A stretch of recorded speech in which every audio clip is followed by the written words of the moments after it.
한미 안보협의회의에서 천명한 북한의 미사일 파괴 작전이죠. 이른바 포디 작전 계획에 대한 항의 차원이었을지 모르겠습니다. 북한이 그 바로 다음 날 김정은이 고사 로켓 훈련에 참관한 사실을 보도했습니다. 그러면서 북한의 고사 로켓에 대한 관심이 새삼 주목되고 있습니다. 이 고사 로켓이라는 것이 무엇인지 또 이 밖에 북한의 위협적인 무기들 어떤 것들이 있는지 살펴보도록 하겠습니다. 오늘 동국대학교 북한학과의 김용현 교수 나오셨고요. 자주국방네트워크의 신인균 대표 두 분과 함께 이야기 나눠보겠습니다. 안녕하세요. 안녕하세요. 안녕하십니까. 네, 어서 오세요. 일단 김 교수님께 좀 여쭤볼게요. 네. 김정은 위원장이 군부대에 가서 이 방금 말씀드렸던 고사 로켓 사격 훈련 참관한 사실에 대해서 이제 북한 매체들이 대대적으로 아주 보도를 했는데 네. 그 전날 아시겠지만 그 안보협의 회의 통해서 한미 네. 국방장관들이 만나서 여러 가지 안보 현안을 이야기하다가 나온 것 중에 가장 주목해봐야 될 부분이 바로 이 포디 작전 계획인데 네. 아마 북한에서 보도한 내용 바로 이 여기에 대한 좀 대응 성격이 짙다고들 많이 보시더라고요. 그렇습니다. 내용상 우리가 포디라고 이야기하는 부분과 북한이 그런 그 로켓 발사, 고사 로켓 발사는 연관이 돼 있다 이렇게 볼 수 있습니다. 우리가 이제 포디 작전이라고 하는 게 뭐냐 이걸 한번 따져봐야 되는데요. 이번에 이제 한미 그 국방장관이 승인 명령을 이제 내린 겁니다. 그것은 이제 포디는 이제 탐지, 그다음에 교란, 그다음에 파괴, 방어 이 네 가지 순서로 이제 북한의 핵이나 미사일을 선제 타격하는 그런 것입니다. 그러니까 네. 북한으로서 상당히 위협적으로 느낄 수 있다 이렇게 볼 수는 있습니다. 그래서 군사위성이나 정찰기, 레이더를 통해서 북한 핵미사일을 이제 탐지를 하고 나서 그 다음에 이제 북한의 그런 그 핵미사일 발사 가능성이 있을 때 그것을 교란을 네. 하고 그 다음에 이제 그것을 이제 선제 공격 등을 통해서 파괴하고 이런 이제 일련의 과정이기 때문에 네. 여기에 대한 북한의 상당한 부담이 분명히 존재한다. 그런 것들을 염두에 두면서 북한이 이제 고사 로켓 훈련을 김정은 제1위원장이 직접 참관하는 그런 훈련을 펼쳤다. 그렇게 볼 수 있습니다. 네, 이 포디라는 게 그야말로 전방위적인 대응 체계잖아요.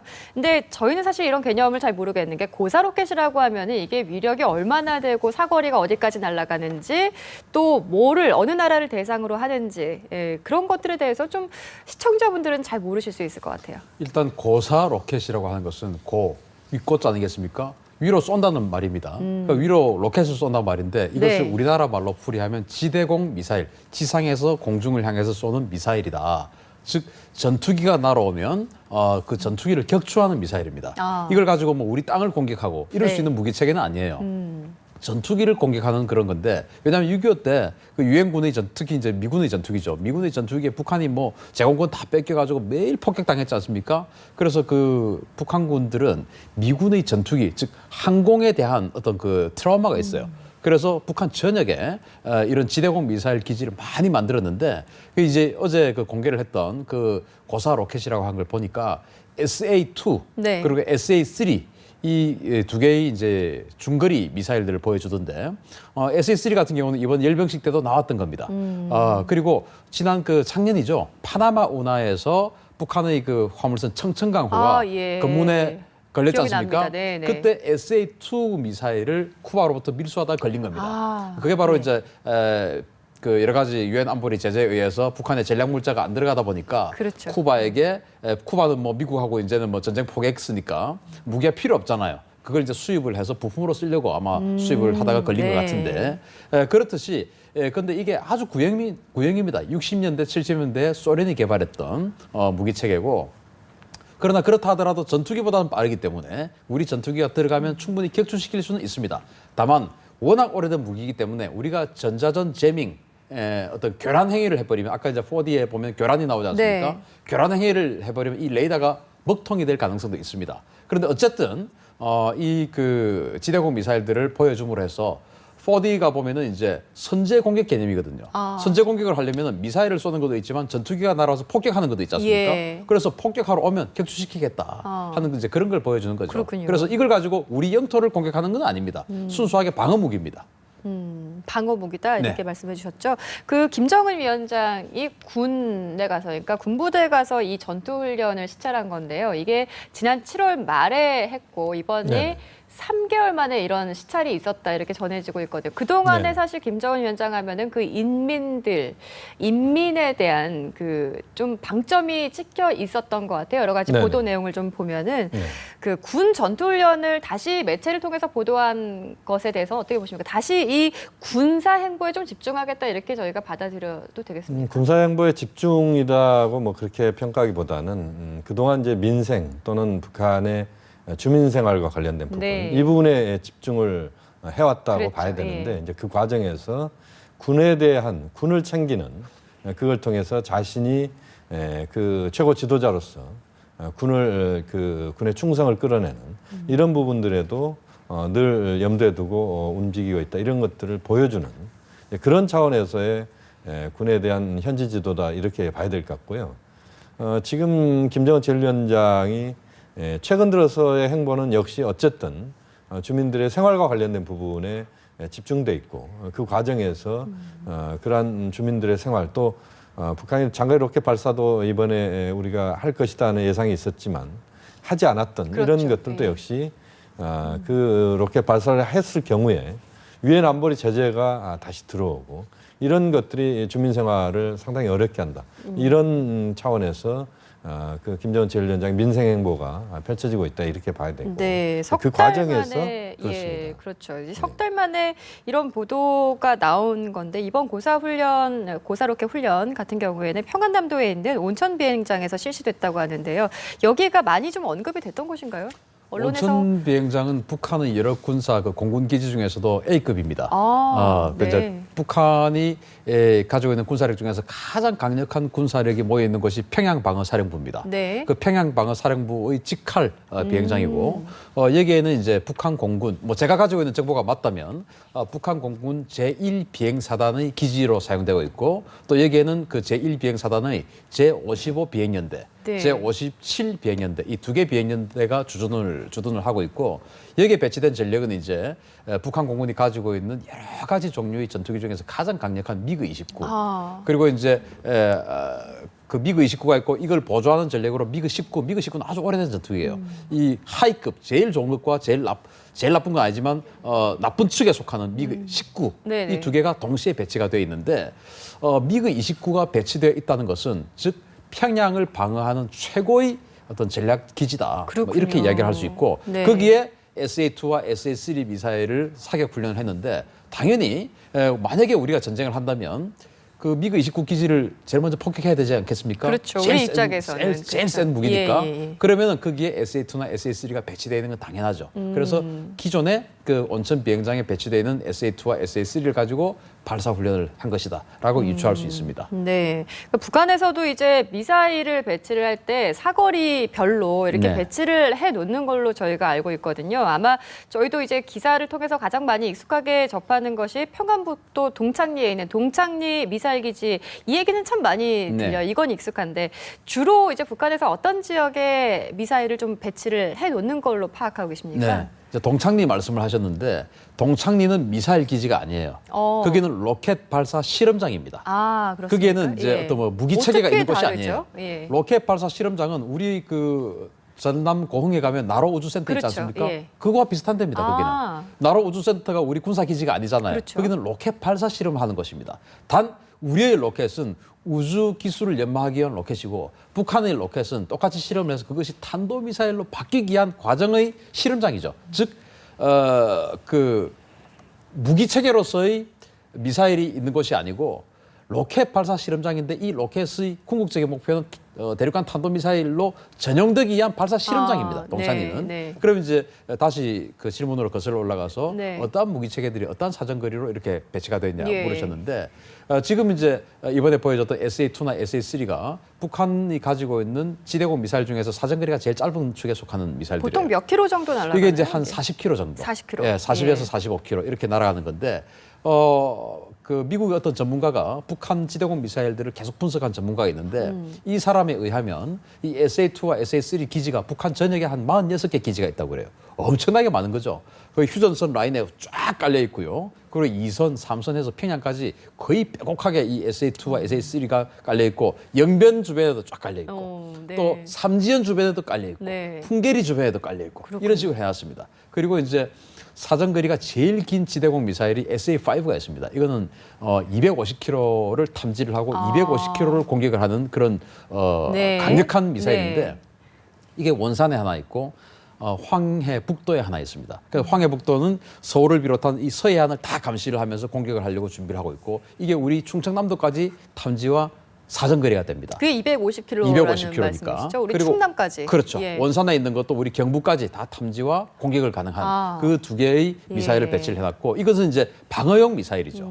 그러면 공격용 미사일은 노동 미사일이나 스커드 미사일은 이동식 미사일이기 때문에 특정한 곳에서 공격하는 건 아니에요. 그러나 여기서 공격을 할 가능성이 높다라고 판단이 되는 것이 이제 깃대령 그리고 이제 요즘은 그 떠오르고 있는 것이 삼지연 백두산 아래의 삼지연의 핵을 장착한 네. 노동 미사일을 거기에서 쏠 것이다. 뭐 이렇게 지금 다들 네, 예상을 이제 하고 있죠. 그렇습니다. 대표님께서 250km 사거리 이게 가장 긴 게 그 정도 된다. 우리 충남까지 이제 목표할 수 있는 그런 사거리다 이렇게 말씀을 해주셨는데요. 그 동안에 북한에서 사실 이 미사일의 사거리를 늘리는데 좀 주력해 왔다 이렇게 알고 있는데 맞는지 모르겠습니다. 그 김정은 위원장은 그 동안 사거리에 좀 집중해 왔던 과거와는 좀 다르게 그 숫자, 그러니까 신형 로켓 만드는데 좀 주력하고 있다 그래요. 그 이유에 대해서 어떻게 보십니까? 역시 이제 북한도 지금 미사일이 과거의 미사일 체계 같은 경우는 상당히 좀 노후화되고 또 그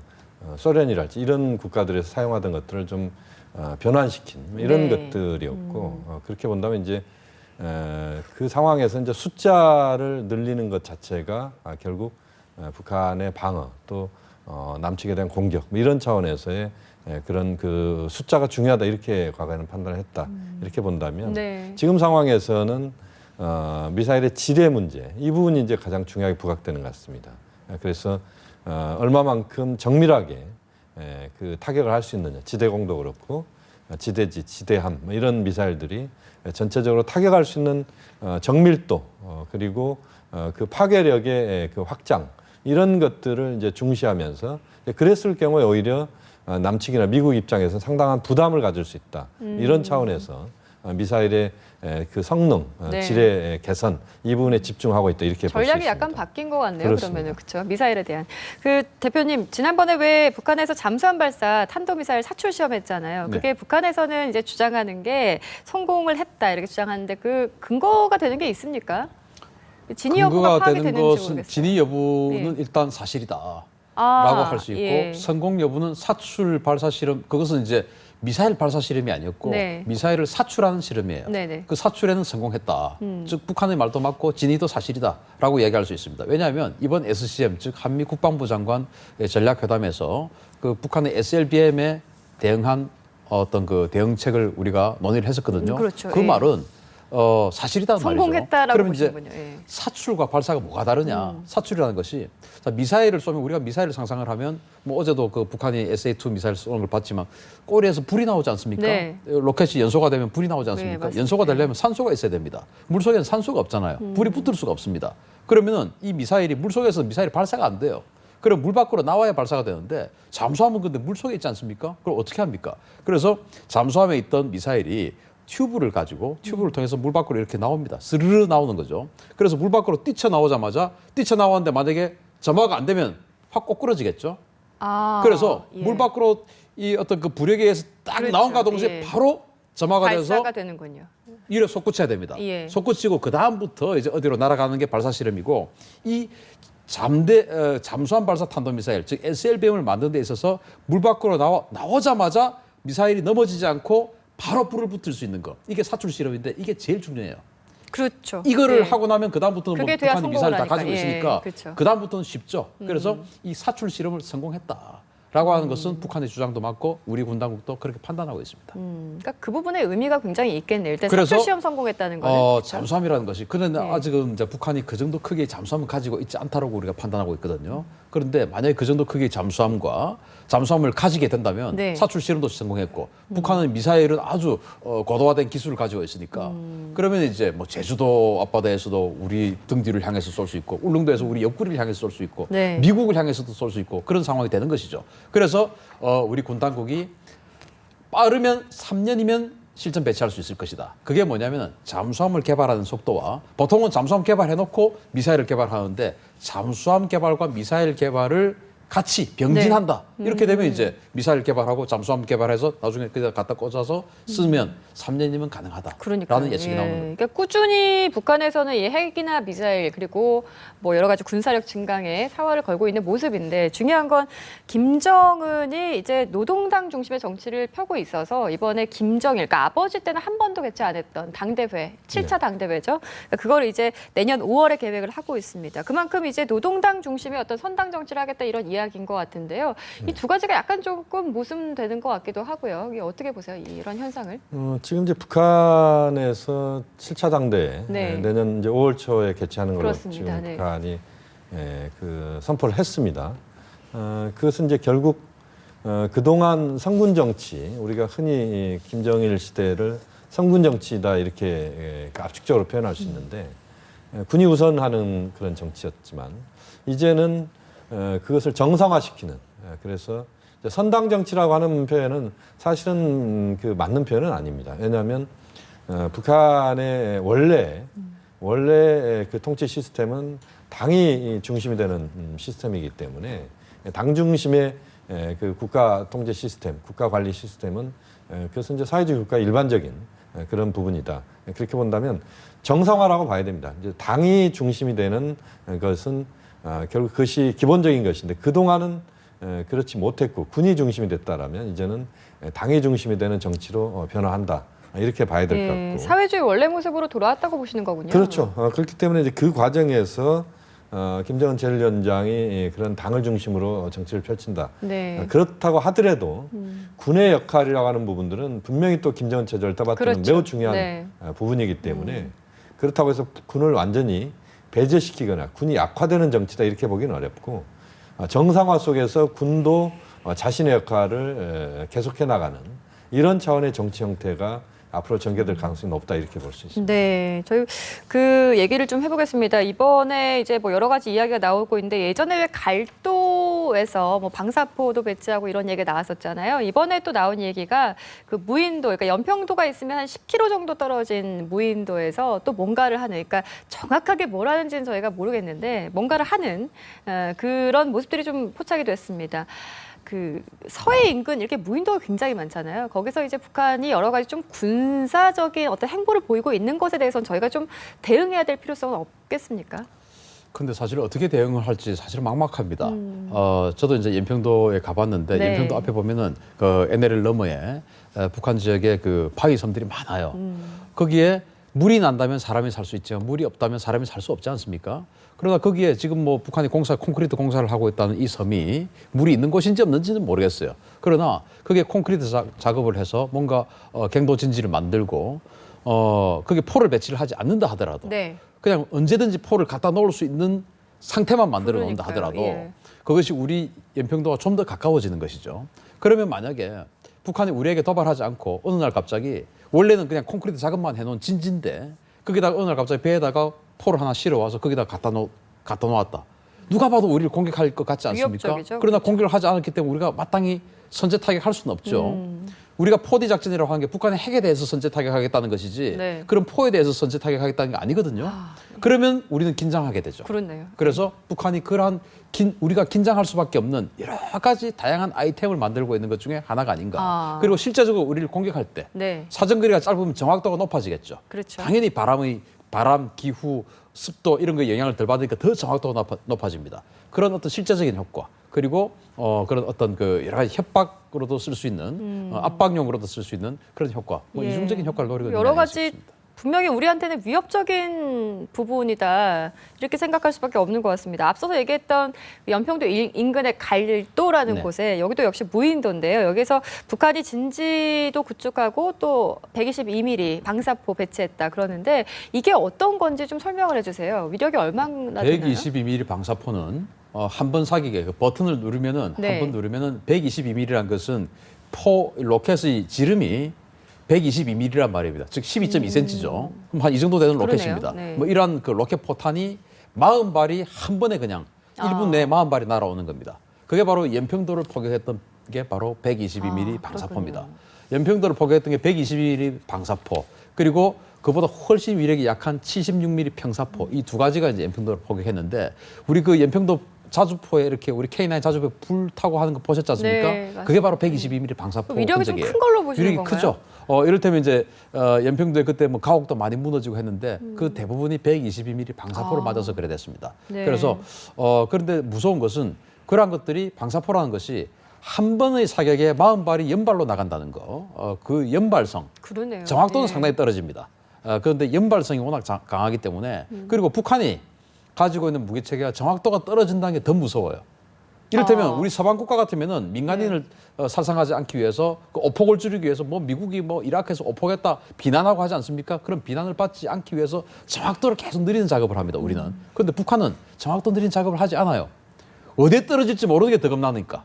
혹시 또 민간인들 그렇죠. 피해가 날 수도 있는 군부대에 거잖아요. 떨어지면 군부대는 방어 시설이 잘 돼 있으니까 우리는 괜찮다고 생각할 수 있는데 이게 연평도의 민간 지역에 떨어지고 네. 할까봐 더 겁나는 겁니다. 북한이 오히려 그걸 노리는 건데 그렇게 많은 양을 한 번에 쏠 수 있는 게 그 120mm 방사포 위력입니다. 그러니까 분명히 이런 것들이 군사화되고 있기 때문에 저희가 이제 우려를 할 수밖에 없는 부분인데 제2의 연평도 포격이 또 일어날 수 있는 개연성이 충분히 있는 것 같아요. 이런 작업들을 하고 있는 거 보면은. 역시 이제 북한 입장에서는 그런 이제 가능성들의 영역들 다시 말씀드리면 서해 5도 네. 또 NLL 문제를 계속 쟁점화시키는 그러니까 NLL 무력화시키기 위한 어떤 그렇죠. 작업 이제 중에 하나인 그런 거죠. 것 중에 이제 일환이다 이렇게 봐야 될 것 같습니다. 그래서 실제 북한 입장에서는 여전히 네. 그 남관계에서의 대화를 한다고 하더라도 군사적인 부분에 있어서는 자신들의 그런 능력이 있다. 또 NLL 문제를 계속 부각시키면서 군사적인 부분에 있어서 북한이 판을 자신들이 끌고 가는 이런 차원에서 이제 그러한 그 행보를 펼치고 있다.